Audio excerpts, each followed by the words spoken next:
कुमार और आप देख रहे हैं एसके न्यूज़ 24 सच्चाई की जीत।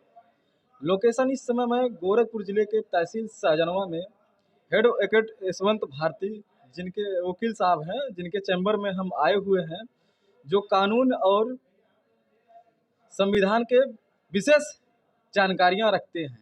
आइए उन्होंने एक किताब, उन किताबों का क्या रहस्य है, आइए वकील साहब से जानते हैं। सर, अपना नाम बताएं। धन्यवाद धर्मेंद्र जी। मेरा नाम है एडवोकेट यशवंत भारती।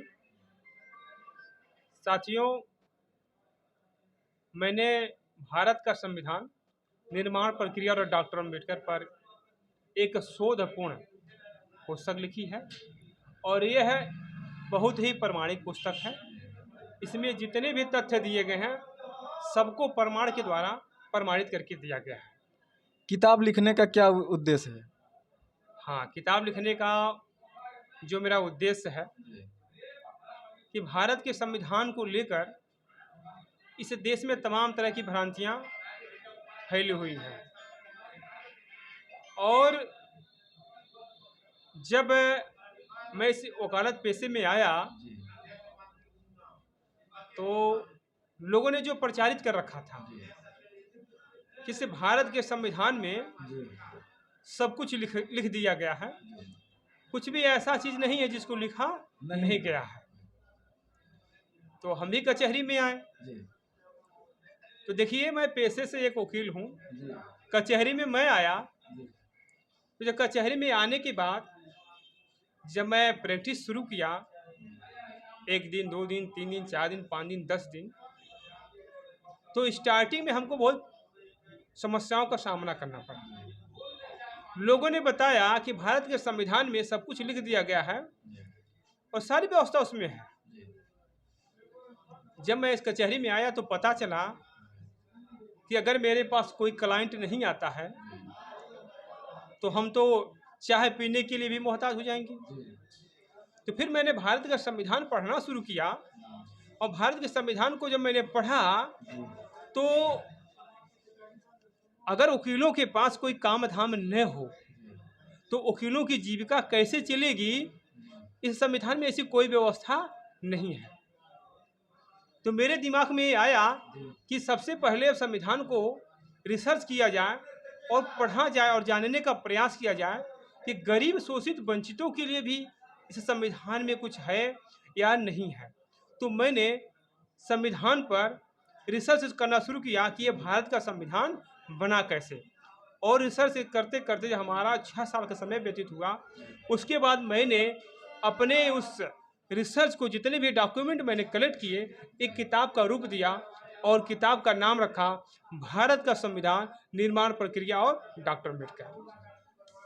क्या विद्यार्थियों और वकीलों जो तैयारी करने वाले छात्र हैं उनके लिए किस प्रकार से ये उपयोगी है? हाँ, देखिए, ये जो किताब है, किताब को जो मैंने लिखा तो चाहे वो सिविल सेवा की तैयारी करते हो, चाहे पीसीएस रैंक की तैयारी करते हो या लोअर रैंक की तैयारी करते हो, या कोई शोध छात्र है या छात्रा है या वकील हैं, जो भी लोग हैं, जो भी संविधान को जानना चाहते हैं, समझना चाहते हैं, ये किताब सबको, सबके दृष्टिकोण में रखकर लिखी गई है।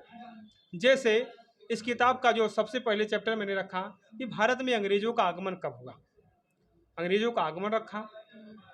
लॉर्ड माउंटबेटन एक चैप्टर रखा, संविधान का खाका क्या है, संविधान सभा का गठन कैसे हुआ, संविधान के सभा का चुनाव कैसे हुआ, 1857 की क्रांति कैसे हुई, उत्तर भारत के क्रांतिकारी आंदोलन कैसे हुए, और तमाम चैप्टर हैं कि जैसे कि इस संविधान की जो विदेशी स्रोत है, कहाँ कहाँ से क्या क्या लिया गया है।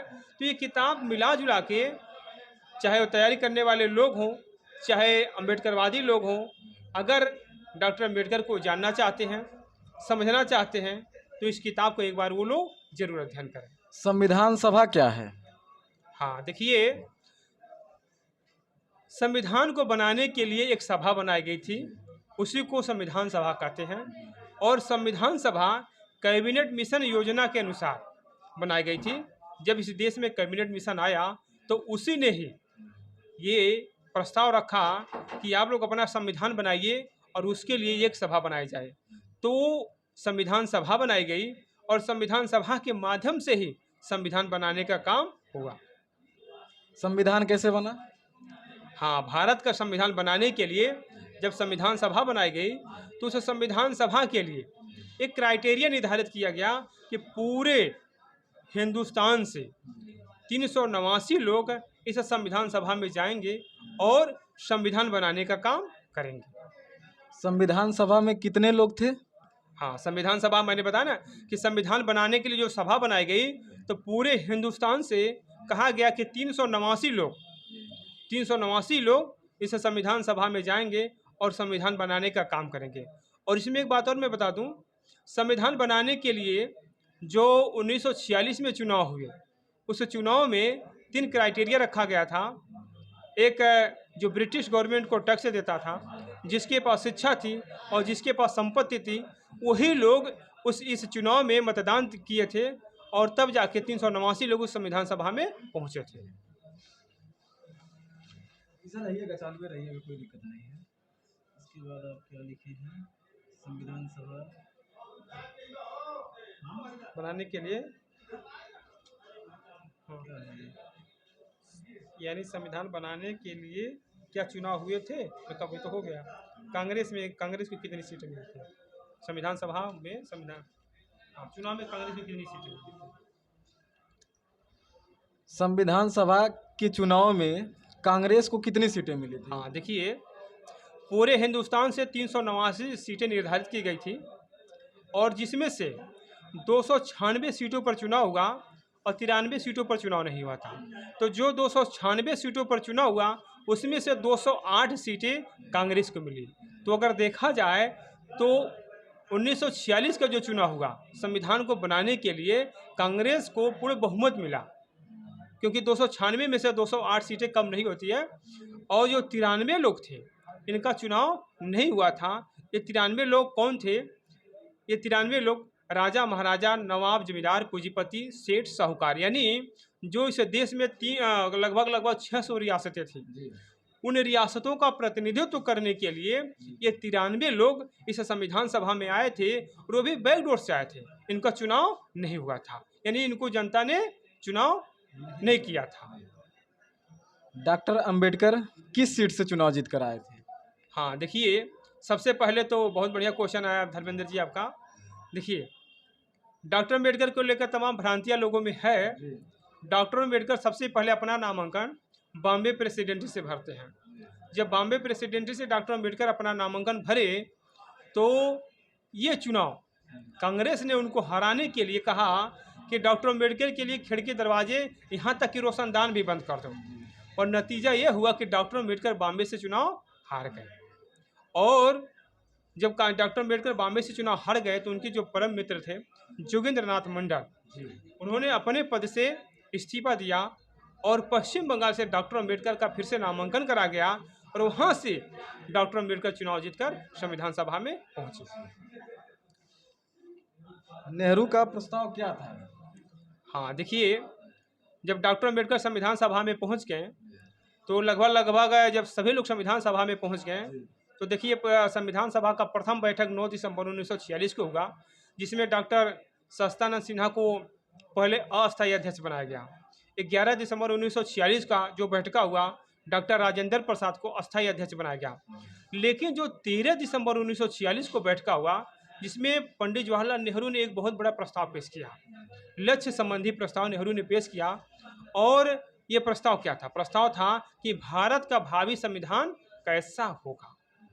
मैं बताना चाहूँगा 13 दिसंबर 1946 को नेहरू ने जो प्रस्ताव पेश किया था उसमें 8 खंड थे और उसमें ये दर्शाया गया था कि भारत का भावी संविधान कैसा होगा, जिस पर 17 दिसंबर 1946 को डॉक्टर अंबेडकर को बोलने के लिए कहा गया।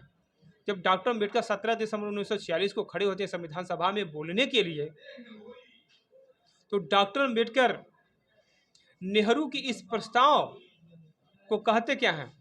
कहते हैं जो प्रस्ताव नेहरू ने पेश किया है ये बहुत ही निराशाजनक है, बहुत ही पांडित्यपूर्ण प्रदर्शन है, क्योंकि इसमें न्याय की व्यवस्था की गई है कि आपको न्याय मिलेगा, सामाजिक न्याय मिलेगा, आर्थिक न्याय मिलेगा, राजनीतिक न्याय मिलेगा, लेकिन कैसे मिलेगा यह नहीं बताया गया।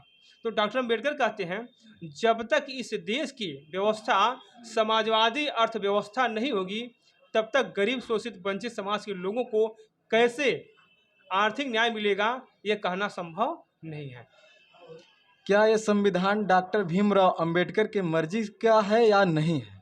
हाँ, देखिए ये भी सवाल आपका बहुत बढ़िया है।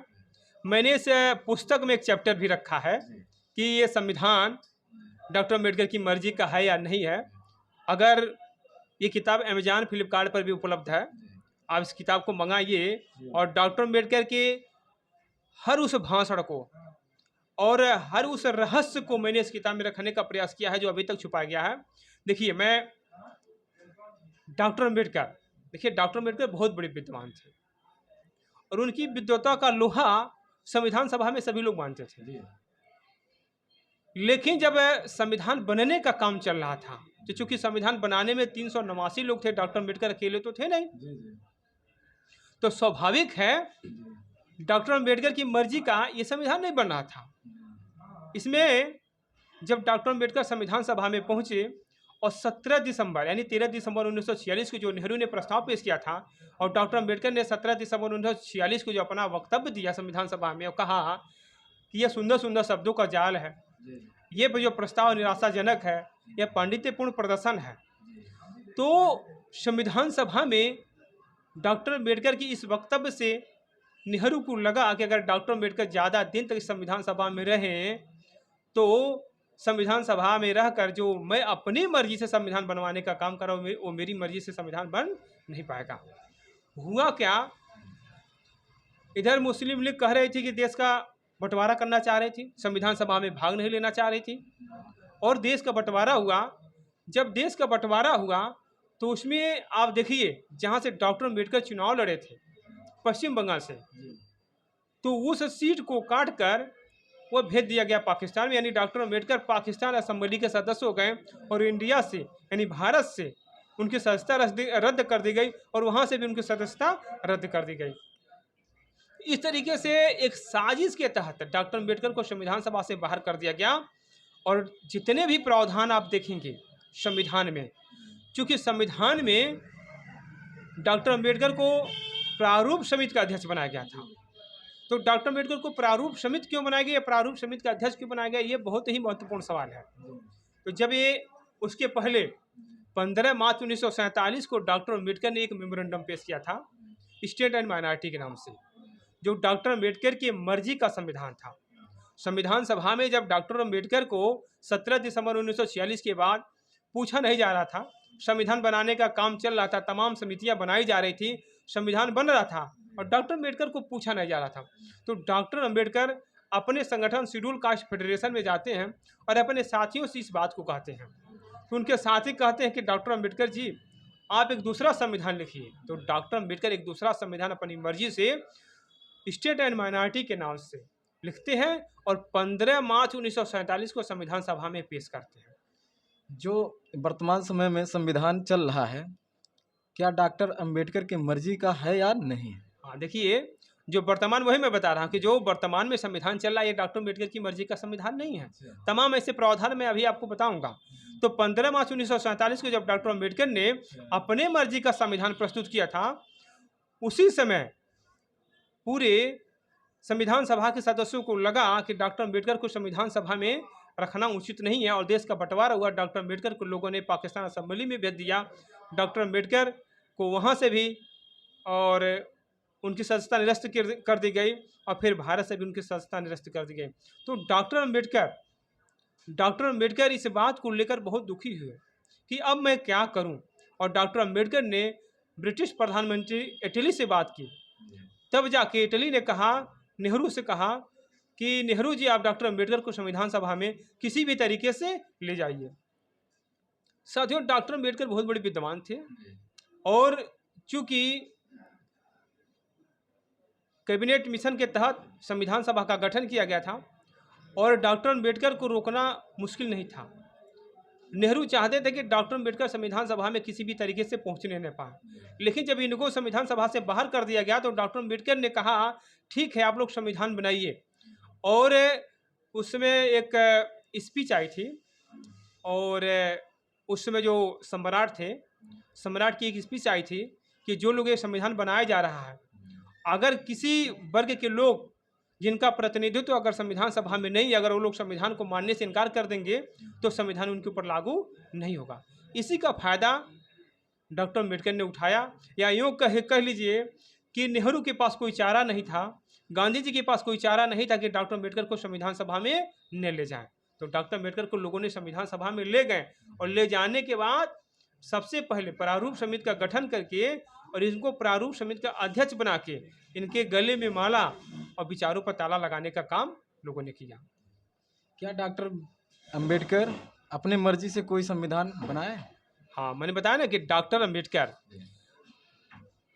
जब डॉक्टर अम्बेडकर को संविधान सभा में पूछा नहीं जा रहा था तो 15 मार्च 1947 को डॉक्टर अम्बेडकर ने खुद अपनी मर्जी से जो संविधान लिखा था उसको संविधान सभा में पेश किया, और जिसकी चर्चा ना ही हमारे बहुजन समाज के लोग करते हैं, ना ही दलित समाज के लोग करते हैं, और ना ही शासक वर्ग के लोग करते हैं। तो मैं ये बताना चाहूँगा कि 15 मार्च 1947 का जो डॉक्टर अम्बेडकर की मर्जी का लिखा हुआ संविधान है, इसको हमारे लोगों को जरूर पढ़ना चाहिए। क्या डॉक्टर अंबेडकर के सपने इस संविधान में हैं या नहीं? नहीं, देखिए, जब डॉक्टर अम्बेडकर की मर्जी का संविधान है ही नहीं है तो डॉक्टर अम्बेडकर के सपने इस भारत के संविधान में हो ही नहीं सकते। ये तो सीधा सीधा सवाल है, क्योंकि देखिए तमाम ऐसे प्रावधान है जिनकी चर्चा अगर मैं गिनाना शुरू कर दूं तो कम पड़ जाएगा। तो लोगों को क्या संदेश देना चाह रहे हैं इस किताब के माध्यम से आप? हाँ, देखिए, इस किताब के माध्यम से सबसे पहले तो मैं ये कहना चाहूँगा कि ये जो मैंने किताब लिखा कि भारत का संविधान, निर्माण प्रक्रिया और डॉक्टर अम्बेडकर, तो इस भारत का संविधान कैसे बना ये पढ़ना चाहिए लोगों को। अगर लोग ये नहीं जान पाए कि ये संविधान कैसे बना तो निश्चित रूप से जो वर्तमान में भारत का संविधान चल रहा है इसको लोग समझ नहीं पाएंगे, क्योंकि जो वर्तमान में संविधान चल रहा है उसमें अनुच्छेद है ना, 1 से लेकर 395 अनुच्छेद हैं, और जिनकी व्याख्या कौन करता है? जिनकी व्याख्या सुप्रीम कोर्ट करती है। तो संविधान की व्याख्या सुप्रीम कोर्ट करती है, और हमारे लोग सिर्फ संविधान जिंदाबाद के नारे लगा रहे हैं। तो जिंदाबाद के नारे लगाने से काम चलने वाला नहीं है। हमारे लोगों को सबसे पहले ये पढ़ना चाहिए कि ये भारत का संविधान बना कैसे, और उस संविधान में डॉक्टर अम्बेडकर ने कितना संघर्ष किया। अगर आप मेरी किताब को पढ़ेंगे तो डॉक्टर अम्बेडकर के उस भाषण को, उस स्पीच के, उनकी वेदना, उनके दर्द, जो इस बहुजन समाज के लोग, दलित समाज के लोग अभी तक समझ नहीं पा रहे हैं और सिर्फ जिंदाबाद के नारे लगा रहे हैं, कि जब वो इस किताब को पढ़ेंगे तो उनकी स्पीचों के माध्यम से उनके दर्द को, उनकी वेदना को पढ़ने का वो काम करेंगे और समझने का प्रयास करेंगे कि डॉक्टर अम्बेडकर संविधान सभा में रहकर जो देना चाहते थे हम लोगों को, जो करना चाहते थे, वाकई में वो कर नहीं पाए। क्यों? क्योंकि मैं बता दूं कि संविधान सभा के माध्यम से जो चुनाव हुआ, कांग्रेस को पूर्ण बहुमत मिला। 47 के बाद कांग्रेस अंतरिम सरकार का गठन हुआ, जिसमें डॉक्टर अम्बेडकर को कानून मंत्री बनाया गया। मैंने कहा ना कि गले में माला और विचारों पर ताला। डॉक्टर अम्बेडकर को जब कानून मंत्री बनाया जा रहा था, डॉक्टर अम्बेडकर को जब प्रारूप समिति का अध्यक्ष बनाया जा रहा था, तो उनकी स्पीच पढ़िए। वो कह रहे थे कि मैं तो अर्थशास्त्र का विद्यार्थी हूँ, हमें तो नेहरू जी को कोई योजना आयोग का अध्यक्ष बनाना चाहिए, और हमें क्या बनाया जा रहा है?